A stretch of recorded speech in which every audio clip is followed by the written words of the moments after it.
security team. His name was Asaf, and we spoke. He asked me, "Gal, you know how my day started?" So I asked him how. He told me, this is Asaf's house. He told me he went out of his house and he saw 10 terrorists lying here with their face towards the road. All right. Instead of coming into the kibbutz, they stayed there. So many cars passed here, and so many people that tried to escape the Nova Festival and the other kibbutzes trying to go on this road, and they killed them. All right. So he told me I went out of my house. They were about 150 feet from me. And I started to show them on the back. And they didn't even understood that there is an Israeli guy that shoot them from the back. They didn't understood that he's the one that's shooting them. But I'm very sorry to say that, and I'm always say that, but other people lost their life. My life being saved, but because of that many of the terrorists went to the Nova Festival and stayed on the roads instead of entering our kibbutz. It's another reason that many of our life in the kibbutz being saved. That's not nice to say, but this is the fact. This is the truth. So that's my family. This is me, Yonatan Akatan. Yonatan wasn't even 3 years old. The twins, Omer and Rona, and Diana. Well, I'm always saying that Diana could have done much better. She compromised and settled down too fast. She could have get a better husband, but her fault, I don't care. Good for me, but for her. So this is my family. So about 8, they entered the kibbutz. At 8:15, we had in our WhatsApp group of the kibbutz. They said there was a message that Dvir was murdered. Dvir was a good friend of mine, and I used to study with his wife. He lives about 300 feet from where I live. And they murdered him in front of his child's eyes, kid's eyes. And since that moment, I knew pretty much that what they are doing, they're moving from a house to house and purifying it. We heard it, we heard all the shootings and the hand grenades. And it came towards us, and I just waited. I counted the minutes until they will come and kill me.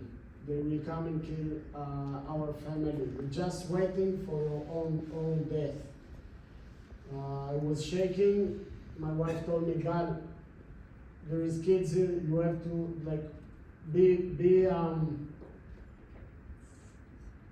gather up yourself and show your kids that everything is okay." But I heard all the shootings come towards us. Eventually, they were on our house.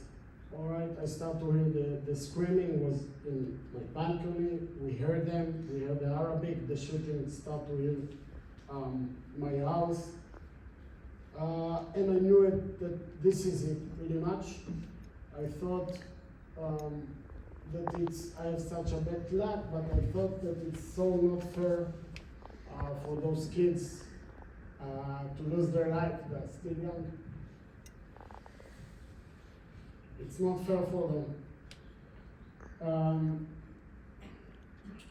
So I've been in the army. I served in Sayeret Golani. It's one of the best units that we have in the army.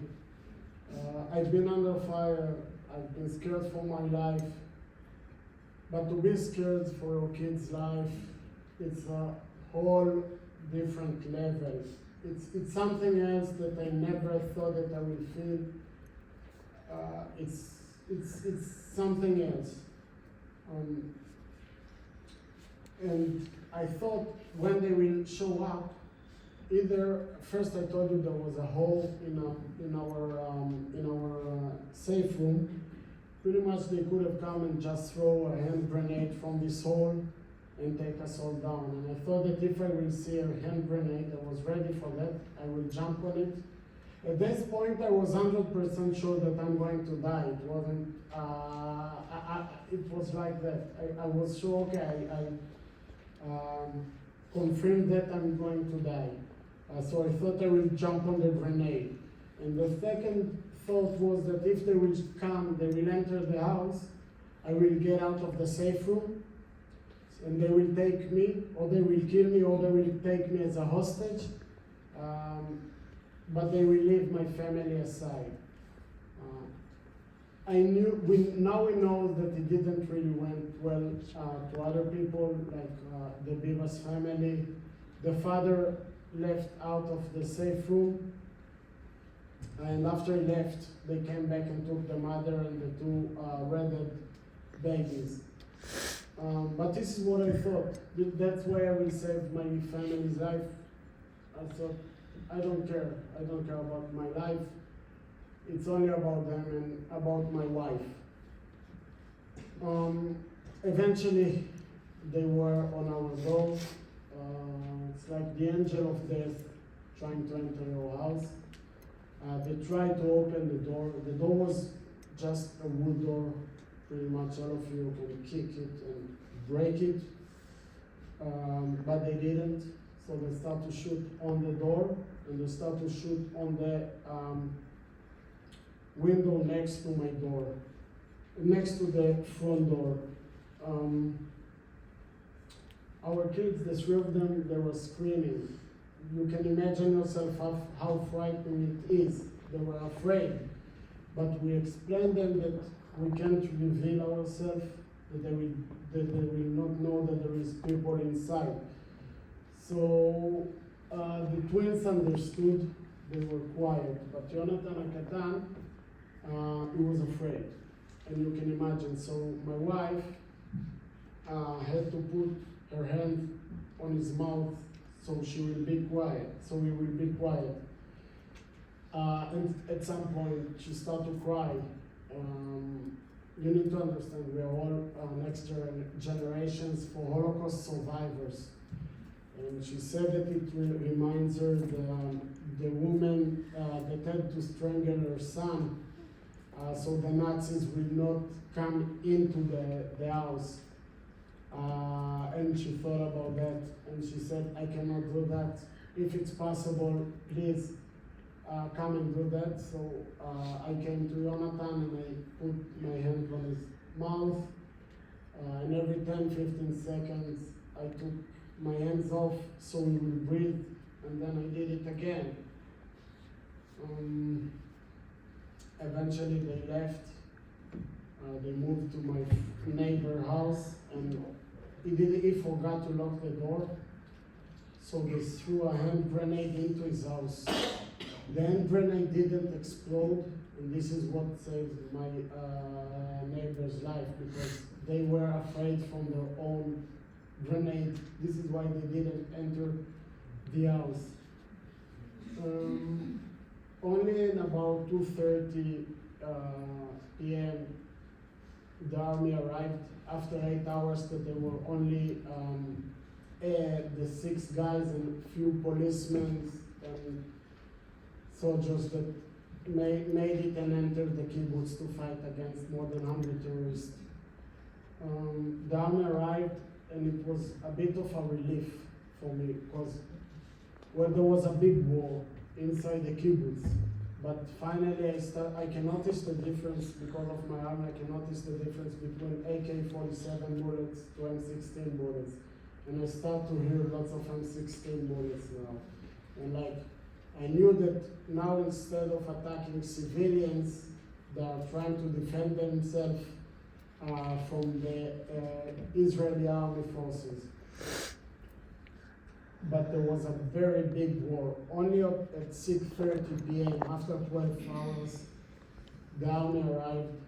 They broke my front door and entered to check that everything is okay in our house, that everyone's alive. They moved from house to house to check that everyone is okay. So I tell them, be aware that there is a hand grenade in the next house. So they went to my neighbor's house, Ben, and they start to call him. Ben didn't answer, so they asked me if I can come and if I can come and call him to get out of the safe room. So I went to his house, I called him, and he still didn't get out of the safe room. Eventually, after 10-15 minutes, he got out of the safe room, and I asked him, like, Ben, why didn't you answer? Why didn't you come out of the safe room? Ben told me that he saw a picture of terrorists taking a person from a different kibbutz, putting a gun on his head and and they're walking with him, telling him, please call everyone to get out of the safe rooms. And he called everyone to get out of the safe rooms, and then the terrorists killed them.